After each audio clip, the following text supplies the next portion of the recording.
নবীজি বলছেন কিয়ামতের পূর্বে এই পৃথিবীতে, এই দুনিয়াতে কিয়ামতের পূর্বে এমন এক রাত হবে যে রাতের মধ্যে আল্লাহ পাক সূর্যকে বলবেন, তোকে পারমিশন দিলাম না, আর তুই আগামীকাল পূর্ব দিকে উদিত হতে পারবে না।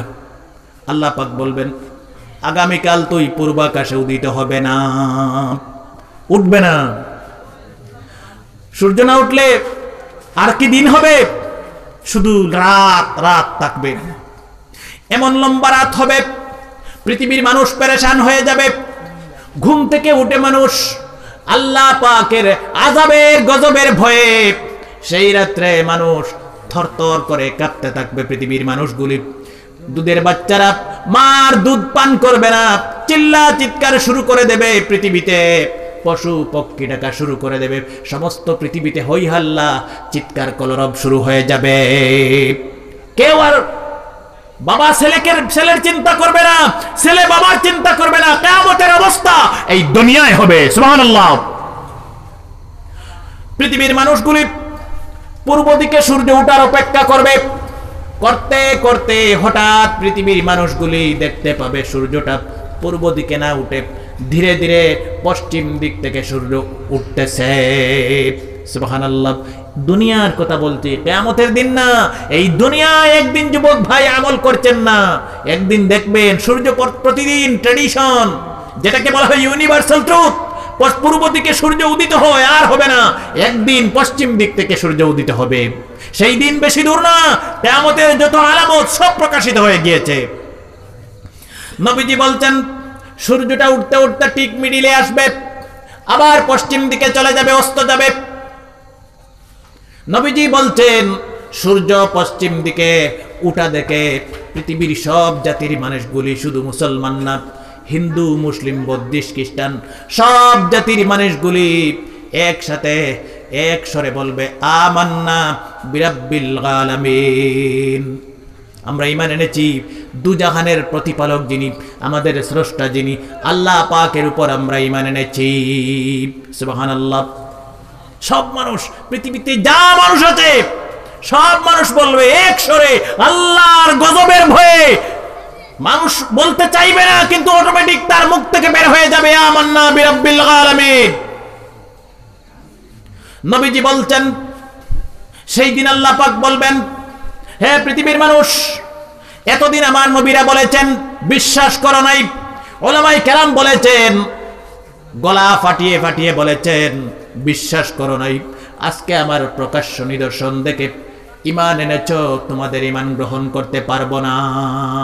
আল্লাহ পাক সেই দিনের ঈমান কখনো কবুল করবেন না, ফিরিয়ে দেবেন, প্রত্যাখ্যান করে মানুষের ঈমানকে আল্লাহ পাক ফেরাউনের ঈমানের মতো ঘুরিয়ে দেবেন।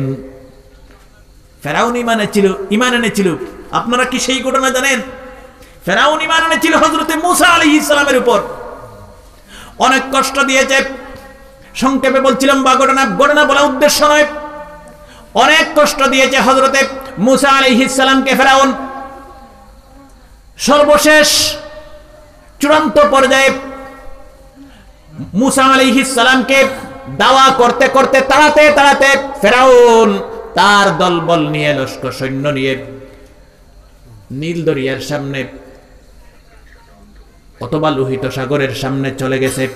সামনে দরিয়া, পিছনে ফেরাউন, ডান দিকে তার সৈন্য, বাম দিকে তার সৈন্য। সারাশি আক্রমণ করেছে ফেরাউন। পালাবার কোনো জায়গা নেই, বাগার কোনো রাস্তা নেই। এমন অবস্থায় বিপদে আছেন হযরতে মূসা আলাইহিস সালাম আর তার সঙ্গী সাথীরা ভয় পান নাই। আল্লাহ পাক বলেছেন, মূসারে ভয় পাওয়ার কোনো কারণ নেই, তোমার সাথে আমি আল্লাহ পাক আছি, তোমাকে বাঁচার ব্যবস্থা করে দেব। সুবহানাল্লাহ।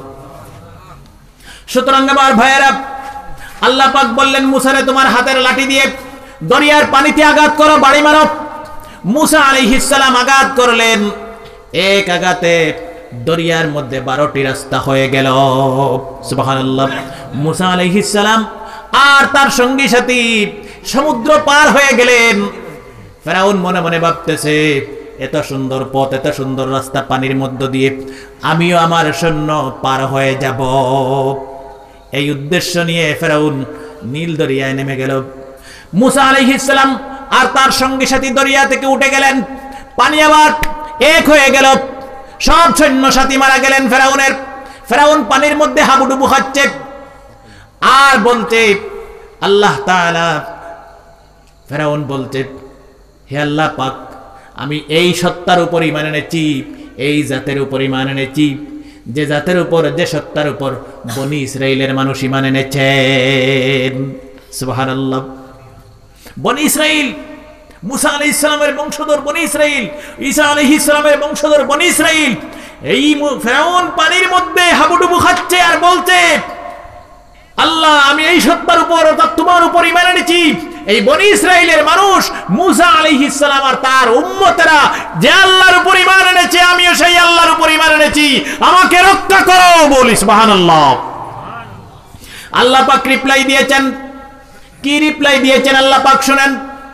আল্লাহ পাক বলতেন, হে ফেরাউন, এখন বিপদে পড়েছিস, মুসিবতে পড়েছিস, এখন তোর আমাকে স্মরণ হয়েছে। আমি দুনিয়ায় আমার আসমানি কিতাব দিয়ে আমার পয়গম্বর আবার নবীদেরকে দুনিয়ায় প্রেরণ করেছি, কত জ্বালাতন দিয়েছিস, কত যন্ত্রণা দিয়েছিস, তখন তোর কোনো ডর ভয় লাগে নাই। তখন তো তুই নিজে খুদা বলে দাবি করেছিস, নিজে আল্লাহ বলে দাবি করেছিস। আজ তোর ঈমানকে আল্লাহ পাক আমি গ্রহণ করব না। সেইভাবে কিয়ামতের পূর্বে যখন পশ্চিম দিকে সূর্য উদিত হবে, সেই দিন আপনারা মনে মনে ভাবতেছেন অনেক দূর, অনেক দূর না, কিয়ামত এসে গেছে। সুতরাং আমার ভাইয়েরা,